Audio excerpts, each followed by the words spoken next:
president, and then we had a little hiatus. We had a rigged election. But then we won. We said, let's make it too big to rig, and they made it too big to rig.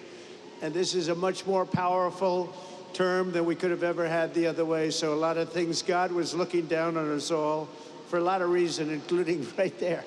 A lot of reasons we were blessed, and you're going to be blessed. You're going to see that. It will keep its headquarters in the great city of Pittsburgh, Pennsylvania, where it belongs.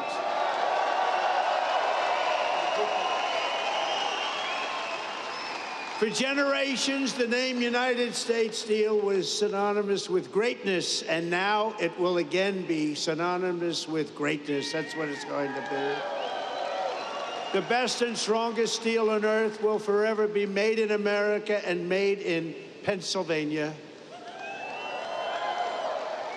And I want to thank a man that I saw right at the beginning of this whole thing, during my first term, as we call it, U.S. Steel President Dave Barrett. Dave, thank you very much, wherever you may be. Wherever you may be. Thank you, Dave. And he came to the White House and he said, sir, we're in trouble. We need help. He was put there to save the company, right? I remember it so well, like yesterday. He was put there, they hired him to save the company. And he came up and he said, we need help, sir. I said, what can we do? Because all the steel companies were going south. They were all in trouble.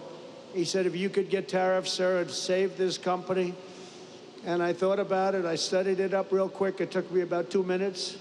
And I said, Dave, I think we're going to make you very happy. And we did make you happy, didn't we? We saved the company. We put 25% tariffs on your company. So we had protection. We were protected from outside horrible influence, including dumping, where they were dumping steel all over the United States, and we saved it. It was a great honor, and Dave was really the first one that brought it to my attention, and I appreciate it, Dave. You did a good job. You did a good job. He more than saved the company. He made the company great. This will be a great company in a very short period of time. Also, the vice chairman of Nippon-US Steel, Takahiro Mori. Takahiro, thank you very much.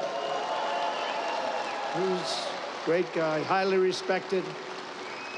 He's highly respected all over the world for what he's done with steel. He's going to make this is going to be his pet project. It's going to be great. Thank you, Takahiro. Appreciate it. We're also pleased to be joined by a man who's done a fantastic job. He's central. I always say he's central casting. Treasury Secretary Scott Bessent. Where is Scott? Central casting. Thanks, Scott. We had a good report today. I don't know if you saw. The numbers were through the roof, and there was no inflation. And they said, you know, Trump was right again.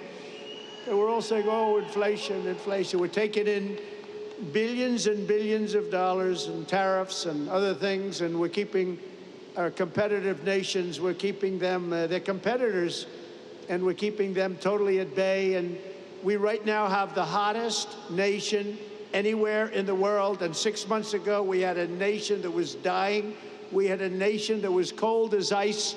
And now we have the hottest, most talked about nation anywhere in the world. Anywhere. Good job, Scott. Also, Secretary of Labor, Lori Chavez DeRemer. Lori, thank you very much.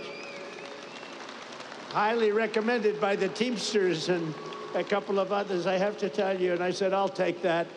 I'll take that. But she's been fantastic. Also, we have some incredible congressmen and women. Mike Kelly, where's Mike? Mike, he's wearing a shirt today. A lot of times he doesn't. If it's cold, he doesn't wear shirts. Thank you, Mike. Dan Muser, who I hear is going to maybe be running for governor. That's what I hear. I hear there's a rumor about that. There's a rumor about that. Another man, good luck with that, Dan. I'll tell you, if that's your decision, you've got my support. You know that, right? If you run, you've got my support. He's been a guy, don't you think? He's been a great congressman. He's been a great congressman. And if you run, you have my support totally, and you'll win. You'll win. The people are going to get it real fast. Thank you very much. Good luck. Guy Reschenthaler, who is a fantastic person with a very good friend of mine today, and I appreciate you coming together. And Guy, thank you very much. What a job you've done from the beginning, right? We never had a problem from day one, you and I. So thank you very much, Guy. Great job. Mike Ruley. You know Mike? Where's Mike? Mike? Thank you, Mike. Great job you're doing. Thank you. Really, really good. And another friend of mine, a great hockey player, actually, Pete Stauber. Pete, thank you. What a great hockey player. He was the real deal, right, Pete? He'll even admit it. He's going to admit it. Pennsylvania Senate President Pro Tem Kim Ward. Thank you. Good job, Kim. Good job. Thank you. A woman who's an incredible writer, actually. She understands what they call the Rust Belt. We won't be able to call this section a Rust Belt anymore. It'll be a golden belt. It'll be a golden dome, right? It'll be part of a golden dome that we're building to save everybody's lives. But this is a woman who's really fantastic. She's a brilliant writer. She just got signed up by, of all groups, the Washington Post. That's big time. Selena Zito. Where's Selena? She's around here. Selena, thank you. She understands you people and me better than we do. She understands us, and she got it right from the beginning with Trump, didn't you, Selena? She said right early on, guess what? He's going to win. That was when people were saying, really, is he running? He's only doing this for fun. She said, no, he's going to win. And I wouldn't say it's fun, but boy, are we doing progress, right? We're making big progress. So you have a couple of people here that I wanted to introduce because, you know, being a guy that's watched a lot of football, this man had tremendous courage. He had a lot of grit. And everybody knows he wasn't the largest person on the field at all, but he was, in many ways, the most courageous. Rocky Bleier. Rocky. Come up here, Rocky. Come up here. Come up here, Rocky. Come up here, Rocky. He's such a great heart. Come on up here, Rocky. Wow. And two other people I want to bring up because I'm a fan of your Steelers. And I happen to think a really good quarterback is a man named Mason Rudolph. And I think he's going to get a big shot. He's tall, he's handsome, got a great arm. And I have a feeling he's going to be the guy. So Mason Rudolph, come up here. And also a safety who's an absolute killer, Miles Killebrew. Do you know Miles? Come on up here, Miles. Come on up here, fellas. What a team, huh?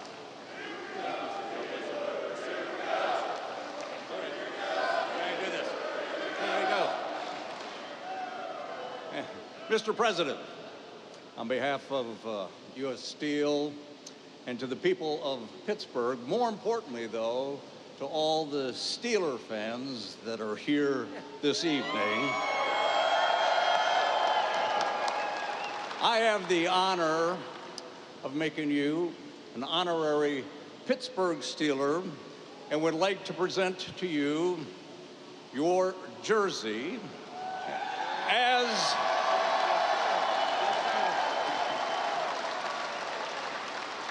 with the number 47 as the 47th President of the United States, a number that hangs in the National Football League Hall of Fame.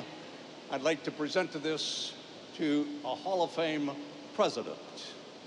Please accept it.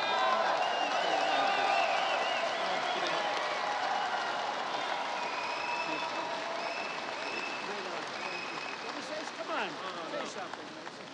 Come on. Listen, I'm honored to be here with a great Steeler legend like Rocky Bleier, somebody who fought for our country in Vietnam and came back and you know, played some great football with the black and gold. Awesome to be here, a part of this big investment in Pittsburgh. Go Steelers.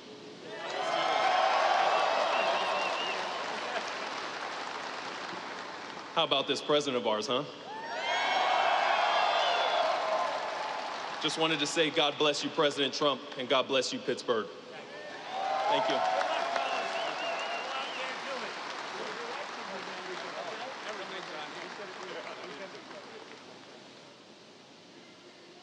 Thank you very much, everybody. It's a great group of people. And he did have a lot of courage, didn't he? Not that big. It's like, okay, I said, Rocky, I've had you up to here. But boy, does he have a heart, right? Hearts, it's all about the heart. Also, Senator Dave McCormick, who had a great election victory, and he sends his regards. He's trying to get a certain bill through that's going to give you the largest tax cuts in history, and we got to get it done. So thank you to Dave. He's been great. Perhaps most importantly, let me thank the tough, hardworking members of the United States Steelworkers Local 2227 and the United States Steelworkers Local 1219 and the United States Steelworkers Local 1557. You people are amazing, and look what you've been able to do. Look what you've been able to do. This is a big deal today. This is a big deal. You know, I have to tell you about Nippon. They kept asking me over, and I kept rejecting it. No way, no way, no way. And after about 4 times, I said, you know, these people really want to do a great thing. They really want it. And they're putting up, you know, billions of dollars, and they're going to do this plant and other plants, and it's great, and you're going to have control. You're going to maintain control. And nobody would put up money like that. And every time, Dave, I think you'll say, every time they came in, the deal got better and better and better for the workers, because I didn't give a damn about anybody else, if you want to know the truth. And the rest of them, they'll take care of themselves. But for the workers, and I have no doubt that Nippon and Dave and everybody else, we're all working together, and I'm going to be in Washington. I'm going to be watching over it, and it's going to be great. But there's unbelievable spirit for what you're doing, and I'm telling you, you're going to find out that the great people of Japan, and we love them. You know, Shinzo Abe was my friend. He was a great Prime Minister of Japan, and unfortunately, he's no longer with us. You know what happened with Shinzo, but he was a great friend of mine, an amazing man, and it's an amazing country, and you're going to have a tremendous relationship. So thank you very much. We very much appreciate it. Very much appreciate it. For more than 124 years, the men and women of U.S. Steel have poured the molten metal and forged the tempered beams that built America's railroads, bridged mighty rivers, and raised up towering skyscrapers like the ones we have in New York. 100 stories high and much higher than that. The city of Pittsburgh used to produce more steel than most entire countries could produce. And it wasn't even close, but our steelworkers know better than anyone. Decades of Washington betrayals and incompetence and stupidity and corruption cost this region over 100,000 steel jobs, and they melted away just like butter melts away. Between the year 2000 and 2016, more than half of all the jobs in Pittsburgh's iron and steel mills were obliterated. They were just absolutely taken away. Just taken away like you take away candy from a baby. When I came into office 8 years ago, I proclaimed a simple but crucially important principle. If you don't have steel, you don't have a country. You don't have a country. You can't make a military. What are we going to do? Say, let's go to China to get our steel for the army tanks and for the boats and ships. A strong steel industry is not just a matter of dignity or prosperity and pride. It's above all a matter of national security, and it is.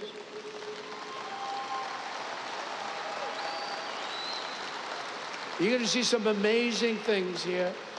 That's why I fought for the American steelworker like no president has ever fought before. That's why I won your votes like no president has ever won before. And right from the beginning, it didn't take long. You got it right from the beginning. I think before I even opened my mouth, because even as a private citizen, I used to fight and say, what are you letting all of these countries come in and steal your jobs, bring them to other countries? Why do you let that happen? Not only here, but all over the country. In 2018, I imposed historic tariffs on foreign steel, and the results were amazing. You wouldn't have this plant right now if I didn't put on 25% and 50% tariffs. They were dumping steel, as you know, from China and from all over the world. They were dumping it all over our country, dumping it. And it was bad steel, it was garbage, but it was steel. and it was cheap as hell, and it was a terrible thing, and you wouldn't have had any steel mills. I don't think, Dave, they'd have a steel mill open in the country if we didn't do the tariffs. And it was just in time. It was just in time. They were closing up as fast as you can count.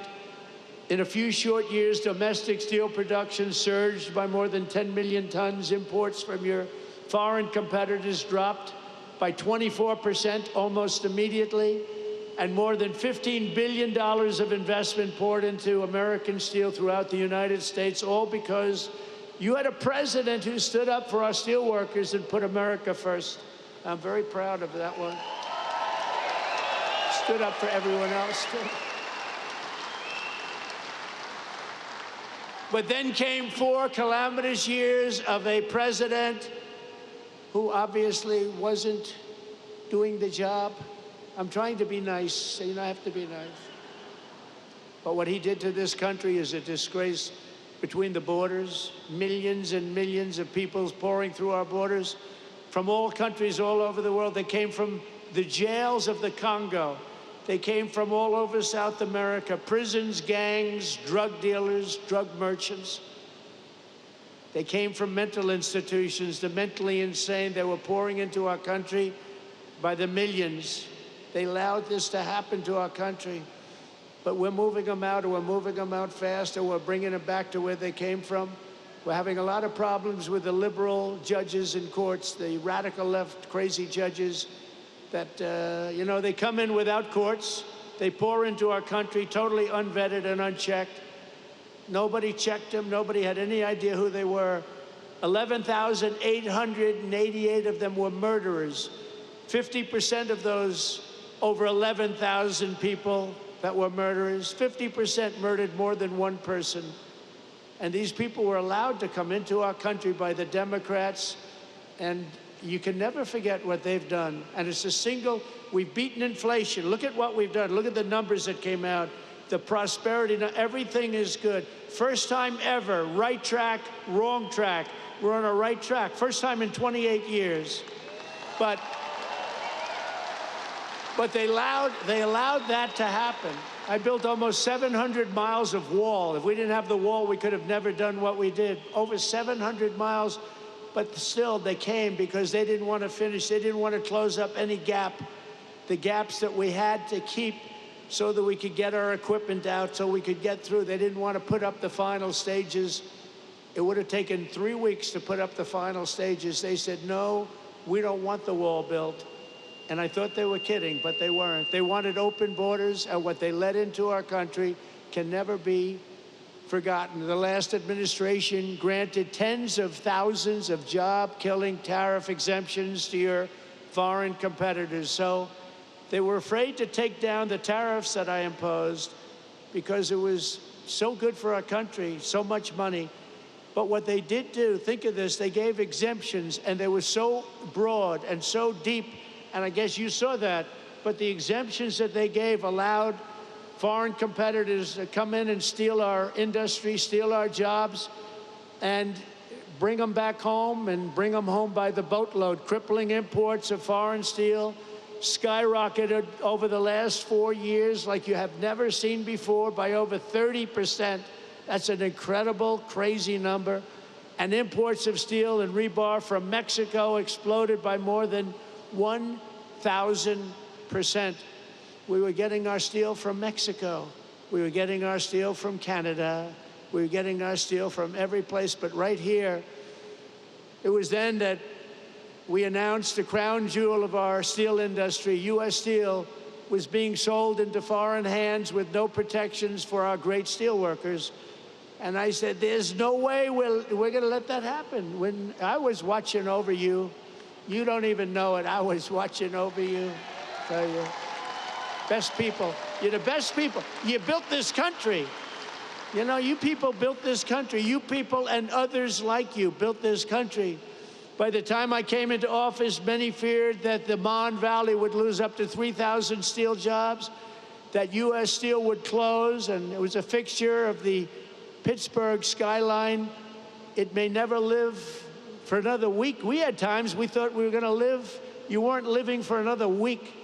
But I promised the people of Western Pennsylvania that I would never, ever let that happen. And as president, I kept that promise. Boy, did I keep that promise.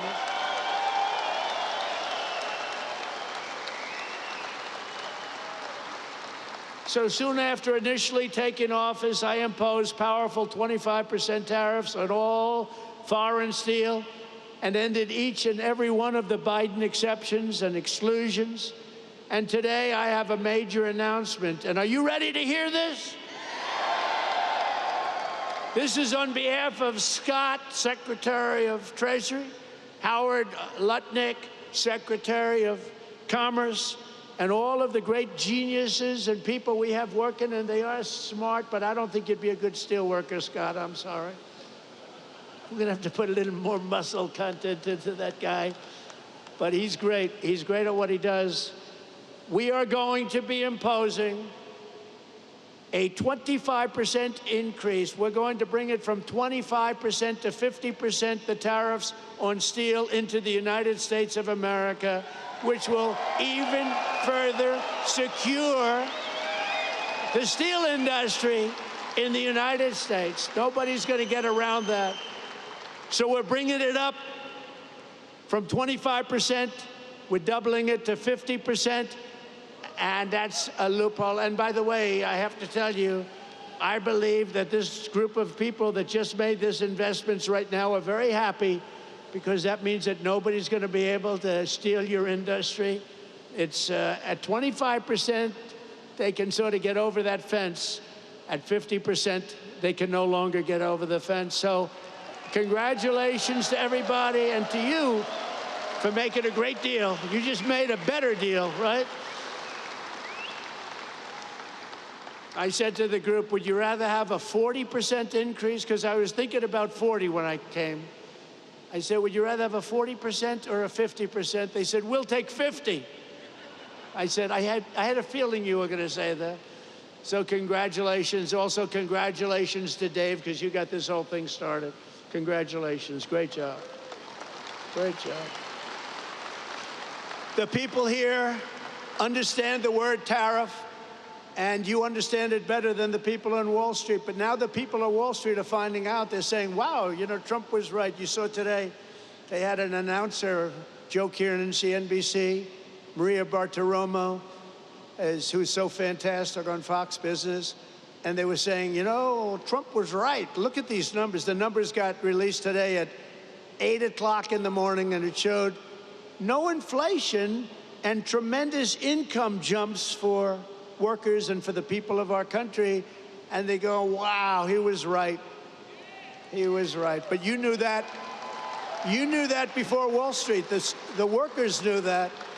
We don't want America's future to be built with shoddy steel from Shanghai. We want it built with the strength and the pride of Pittsburgh. It's Pittsburgh steel, it's U.S. steel, and it's going to be something even more special when you get all that billions of dollars of new equipment that they're going to be investing right here. Billions and billions of dollars.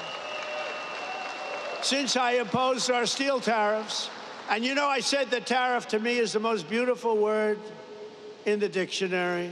I love the word so much. I've always loved it. For 40 years, I've loved it. For 40 years, I didn't understand why people weren't in this country using tariff. They use tariffs to kill us. They use tariffs to take our businesses, not only steel, other businesses too.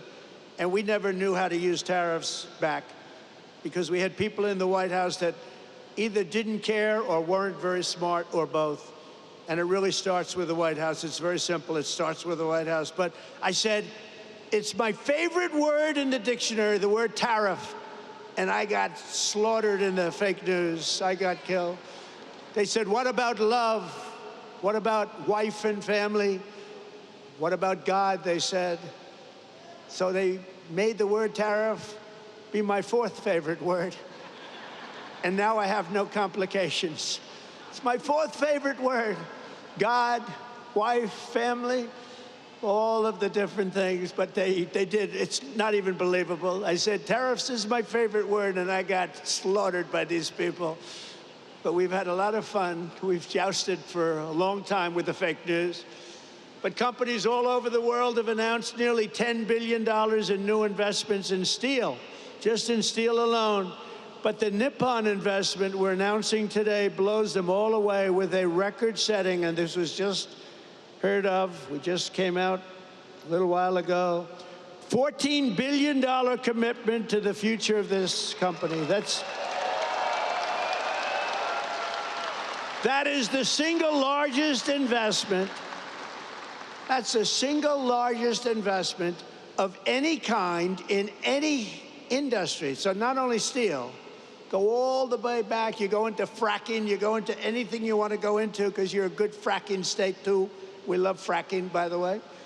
But think of this, the largest investment of any kind in the history of the Commonwealth of Pennsylvania, and we also will be the largest investment in the history of American steel industry. There's never been a $14 billion investment in the history of the steel industry in the United States of America.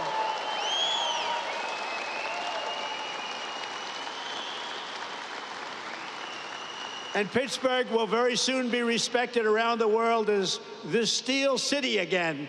So I want to congratulate you.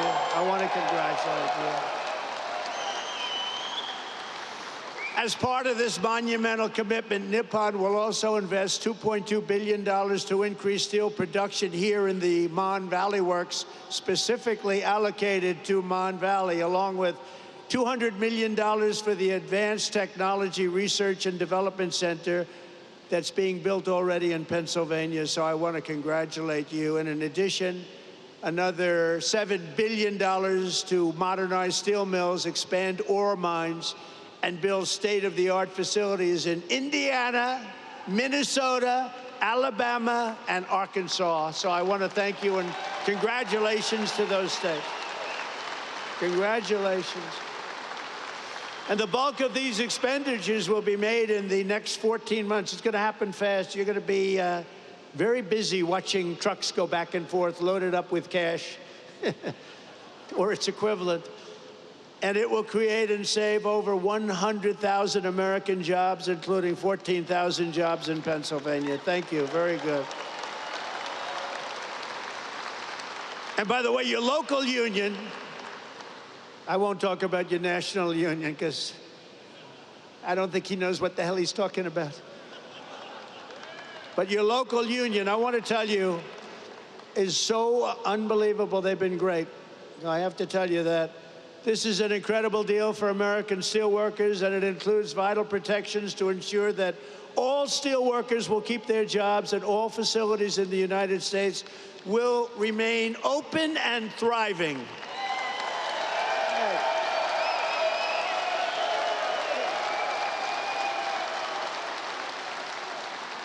U.S. Steel will maintain.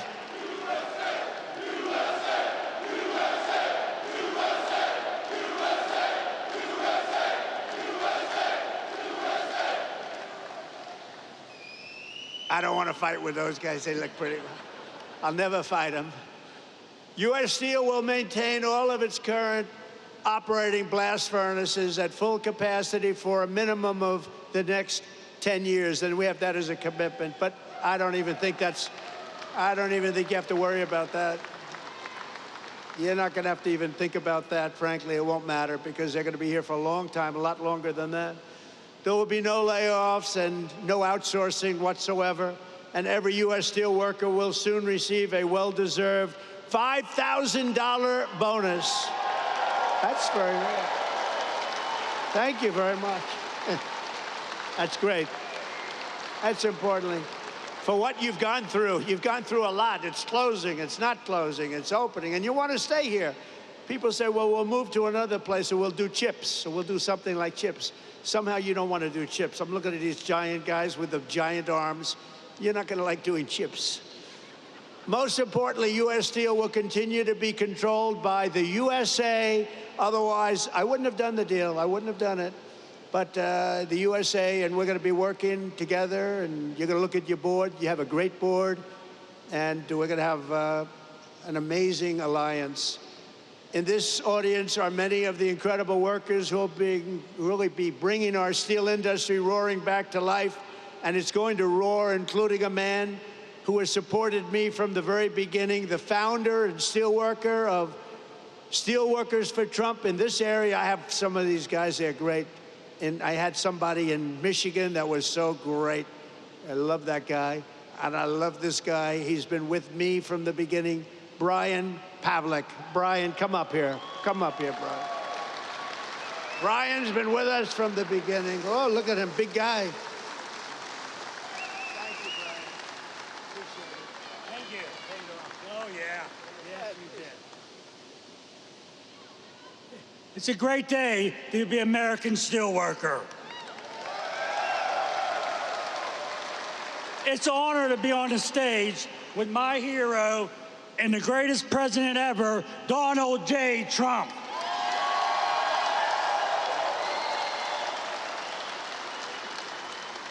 Hello, my name's Brian Pavlik. I'm a third-generation steelworker and the president and founder of Steelworkers for Trump. The attempted assassination of then-president candidate Donald J. Trump prompted me to establish Steelworkers for Trump. Our membership now exists at 2.5K. In my opinion, President Trump has demonstrated remarkable support for the American steel industry, surpassing the collective efforts of all other presidents combined.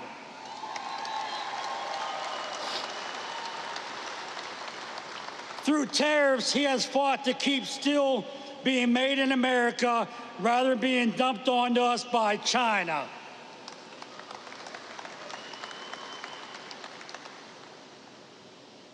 Through this deal, he has fought to keep us billions of dollars in investments that will secure jobs for generations to come.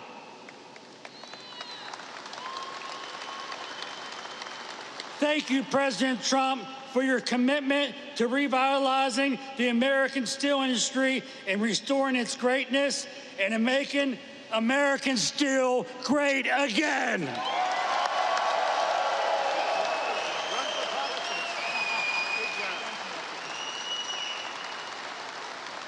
Thank you, Brian. Great guy. And he was with me right from the beginning, I think, Brian, right from day one, and I appreciate it. We won't forget it either. So let me also bring up real fast a few guys that I met backstage that I was very impressed with. Jack, Jason, Scott, Donald, and Kurt. Come on up here, fellas. Get up here. Come on up here. These guys are great. Come on. They're happy people.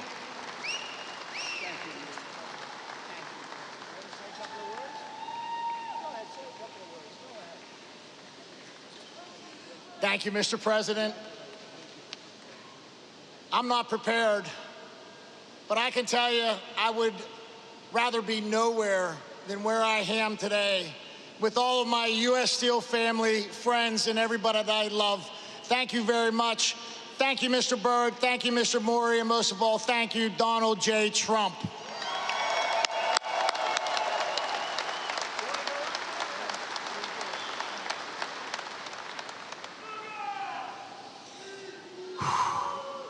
We did it. I want to thank everyone for coming. Today is a great day. For those of you who don't know me, my name is Jason Zugai. I'm the former president, current vice president of Local 2227, and I've worked at this great plant for 28 years. I'm a third-generation steel worker working for U.S. Steel, and by the way, I'm damn proud of that.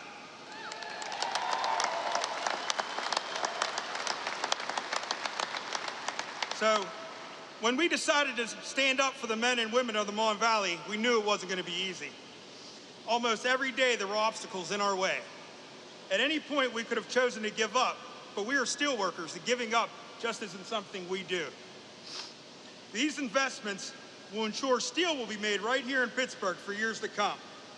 And I want to take this time to thank a lot of people that were crucial to getting this partnership to the finish line.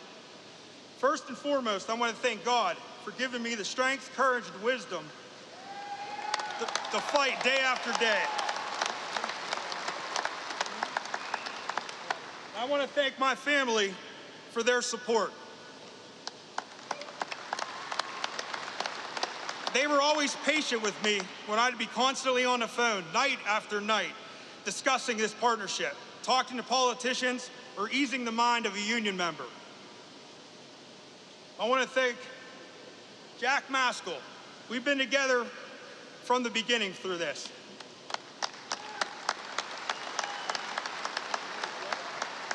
From the many meetings together, DC trips that were nothing but business, to just brainstorming daily. Thank you, my brother. There's no one I'd rather have gone to this fight with. We did it. And I told you how bad I hate to lose. And we won, brother. We won.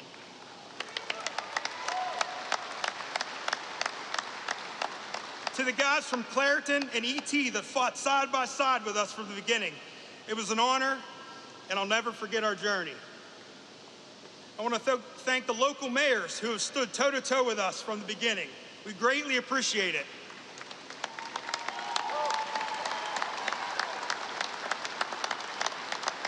Mayor Kelly, thank you, and thank you for your friendship, sir. I want to thank my union brothers and sisters for believing in us and trusting us to get this done. My campaign slogan when I ran for office was, "I will fight for you." I hope that I've proven that to you. It was my honor.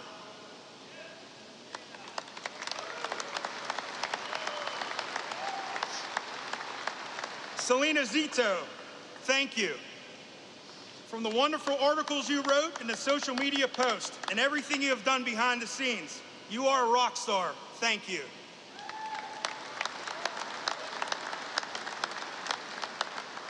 Senator Kim Ward, thank you for fighting for us as hard as you did. You were one feisty lady, and I say that with the utmost respect, and we appreciate it. The state of Pennsylvania and your constituents are so proud to have you represent us. Thank you. Chris Hall, just a small-town guy from Chalfont that made it out and wanted to give back to his community. Thank you for your words of wisdom and unwavering support for your community. You did a good thing.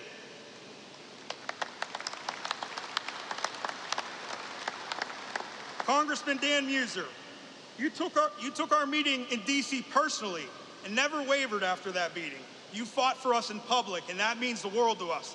We will never forget your support, and you can count on ours as well. Thank you.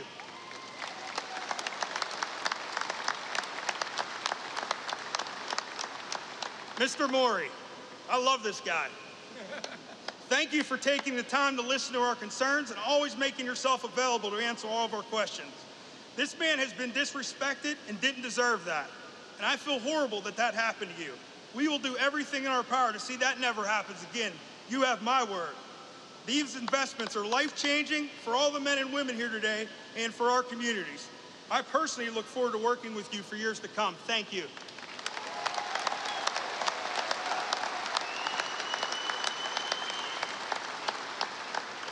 I want to thank the men from New York and DC that called me every day.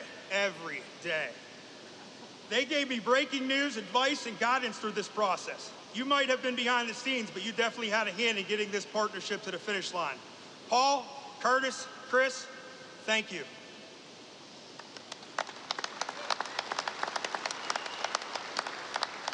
U.S. Senator Dave McCormick.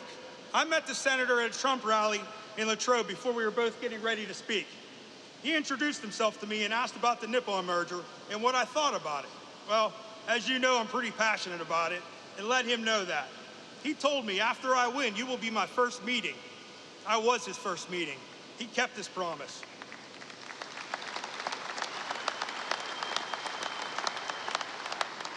He asked all the tough questions during the meeting, and he asked and he gathered the facts. We met again last week to touch base, and he took it from there. Without his help, this partnership doesn't get done. Thank you, Senator, from the bottom of my heart. And last but not least, President Trump. What can I say? I never doubted you'd be there for us when we needed you. When our international endorsed Harris, we decided to take a stand for what we believed what was right. That was to come out publicly and boldly in support of you. Although we aren't public speakers, we tucked our fears aside and did what any proud American would do. We thank you every day for risking your life and laying it all on the line for this country.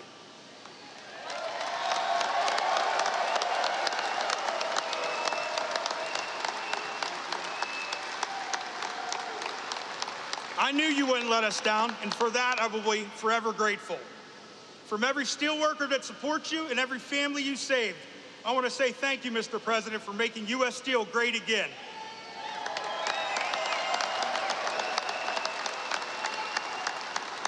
God bless America. God bless U.S. Steel. Thank you.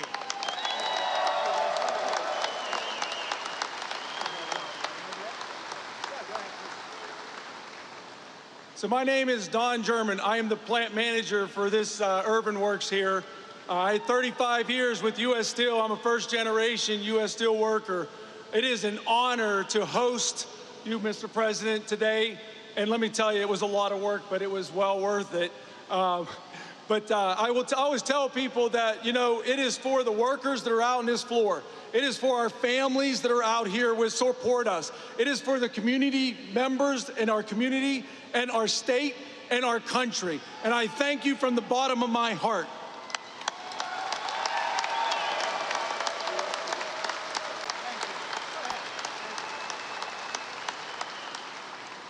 Good afternoon. As you know me, I'm Kurt Barshik. I'd like to tell Mr. President, the day I started at U.S. Steel, my supervisor at the blast furnace told me, "Kid, what are you doing here? Do you think this mill will be here? Look at Homestead. Look at Duquesne. They're not here. You're wasting your time." And I can stand here years later and think about our children, our grandchildren, our great-grandchildren that are gonna have family-sustaining, good-paying jobs, all because of President Trump. Thank you, President Trump. Thank you.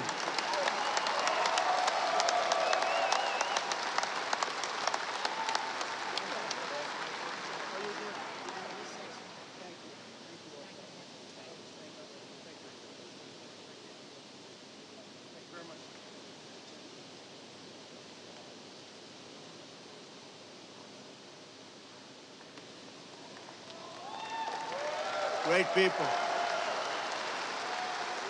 These are great people. I want to just say, I mean, I just saw them. I think this is their 156th rally. I don't know what the hell their husbands are doing, but they come from North Carolina, the beautiful women of North Carolina. They're over here, and I just want to thank them very much for being here with us. It's been unbelievable.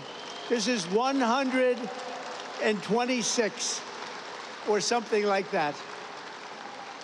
And, you know, they're happily married from what I understand, but I'll tell you what, that must be a little bit of a strain on the relationship. They've followed me all over the world for 9 years now. I go to so many rallies, and we appreciate it. It's called love, and there's so much love in this room. It's incredible. The men and women here today, they work every day to keep America powerful and strong, and for decades you watched as one globalist politician after the next sold you out and sent your dreams to China and to many other foreign countries, but now you finally have a president who's working for you and fighting for you, and we're going to be watching over you. This is going to be so successful. You're going to be so proud of this. This is going to be a very big day. I hope it's going to be one of the biggest days in your life. I don't want it to be the biggest, you know. You got married, you had children. I guess we got to give that to them and give that to you. But this is going to be truly one of the biggest days in your life. I feel sincerely, I have such confidence in this group of people. Since my election, we've created nearly 500,000 new jobs, including 10,000 manufacturing jobs, and those numbers are going through the roof. We're going to have close to $11 trillion invested in new investments in the United States, and you can look at other years. There's never been anything like that. And by the way, that's essentially in 2 months, not 4 months, because it took me a little time to get acclimated. But over the last 2.5 months, we're over $11 trillion is going to be coming. Apple is spending $500 billion to invest in America, not in China. NVIDIA, $500 billion. TSMC, if you look at this one, TSMC, and this is a company the biggest in the world for chips, $200 billion at least. Amazon, $4 billion. Johnson & Johnson, $55 billion. Merck, Stellantis, General Motors are putting in billions and billions of dollars. We have it all done. It's going to be all with very little inflation. In fact, it was 2.1% in April, way down. You went through inflation that was probably the greatest inflation in the history of our country over the last 4 years. And now we have it down to around 2%. Grocery prices are down. Mortgage rates are down. Energy prices are down. And gasoline prices over Memorial Day weekend were the lowest they have been since 2003. Think of that. In fact, in a couple of states, gasoline, $1.98 a gallon. When have you heard that number lately? Income soared in April, up 0.8%, almost triple expectations, and we achieved the largest drop in consumer prices and the largest increase in consumer confidence since the pandemic, and actually probably about 20 years before the pandemic. Last month, we also cut the trade deficit in half, and that's the story of today. They can't believe it. The numbers just came. We cut, before we even get started, actually, we cut it in half, the trade deficit. And very importantly, have stopped the invasion of illegal aliens who are undercutting your wages and stealing your jobs. You saw that last month. 99.999%. Can you imagine? That was our cut. It's been, the border is closed, but it's open, and it'll always be open to people that want to come into our country legally. We want to have people come in legally, but we don't want to have them come in the way they're allowed to come in.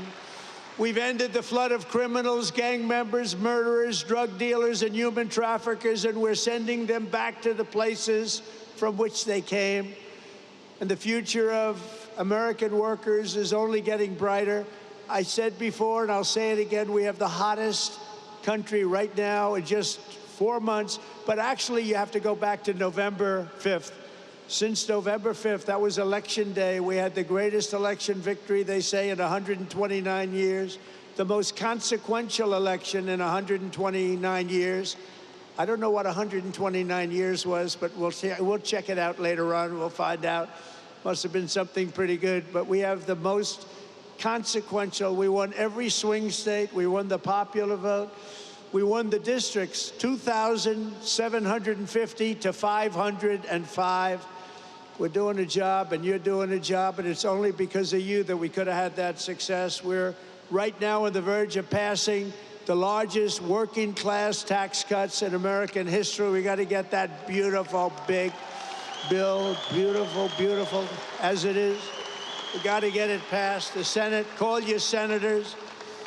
And I'll tell you, you have great people representing you. Your senators, your congressmen, you have great people. Every single Democrat House member voted to impose the largest tax hike in history. The Democrats are voting for the largest, highest tax hike in history. I've never heard of it before. Meanwhile, our one big, beautiful bill will keep income taxes at the current rates and deliver no tax on tips, no tax on overtime, and no tax on Social Security for our seniors.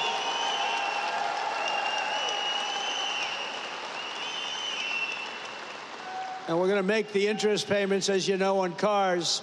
We're going to take the car payments, and we're going to make them, those interest payments, you buy a car, you borrow money, we're going to make interest payments tax deductible, but only if the car is made in America, and that means made with American steel and steel from U.S. Steel.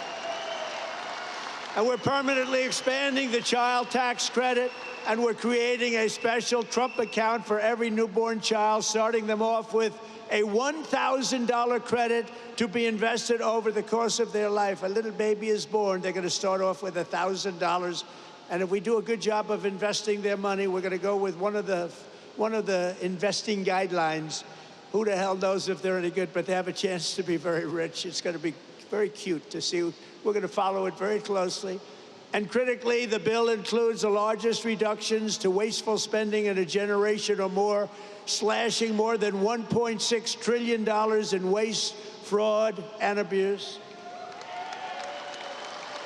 And the one big beautiful bill, and get out there and get your congressmen and your senators and any other senator or congressman you know, get them to vote for it, because the Democrats are willing to vote against the biggest tax deduction or tax decrease in history. This is the biggest tax cut, think of it, in the history of our country.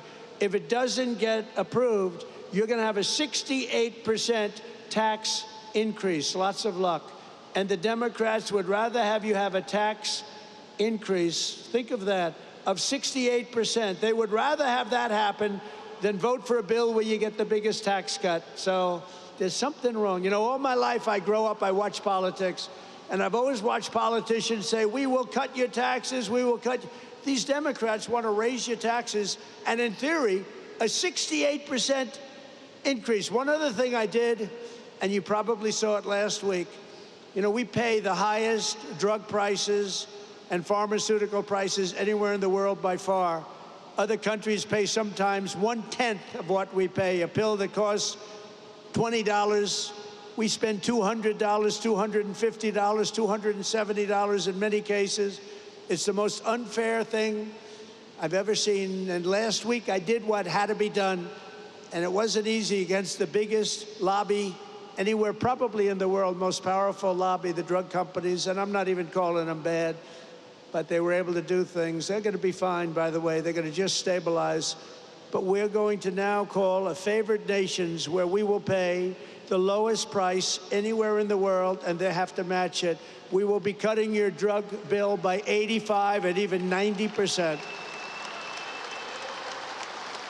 You know, I was very proud in my first administration. You may have remembered, I called for a major press conference because we were the first, I was the first one in 28 years to lower drug prices. They were lowered 0.25% over a period of a year. And I was so proud of that because nobody had ever had an administration where prices of drugs went down. 0.25%, not much.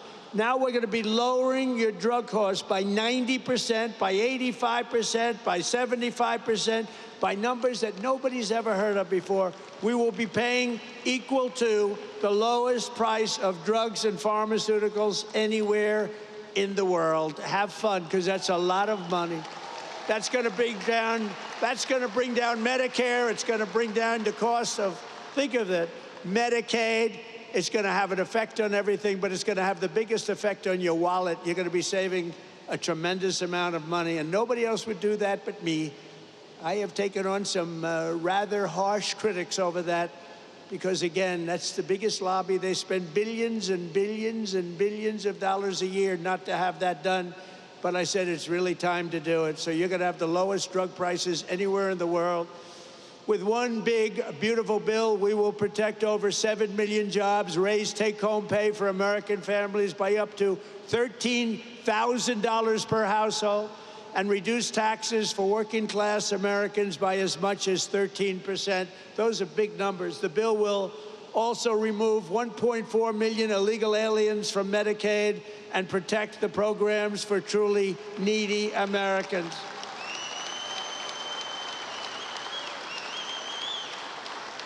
And it includes funding to hire 3,000 new Border Patrol agents and 10,000 new ICE agents. And these people like you, these are heroes. The jobs they have done, they go into areas that are so dangerous, it's unbelievable, but they're tough, they're smart, and they love our country.